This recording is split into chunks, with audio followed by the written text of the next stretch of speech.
এবারকার ঈদে আমি এই জামা কাপড়গুলো গিফট পাইছি। গিফটের মধ্যে আমার ফুফু বান্ধবী, ঘনিষ্ঠ বান্ধবী, আমরা ছোটকাল থেকে একসাথে বড় হয়েছি। বড় হওয়ার পরে একে অপরকে সবসময় গিফট করি, তবে হে বেশিরভাগ আমারে গিফট করে।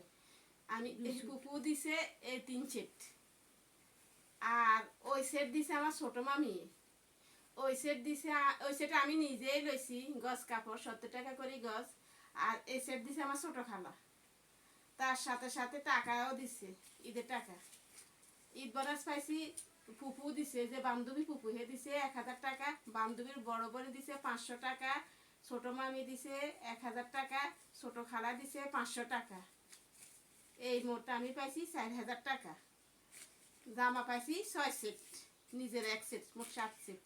এটা এবার মতো ঈদের আনন্দ আর আমার কখনো উপভোগ করতে পারিনি। এটাই আমার সর্বপ্রথম এবং সর্বশ্রেষ্ঠ উপহার।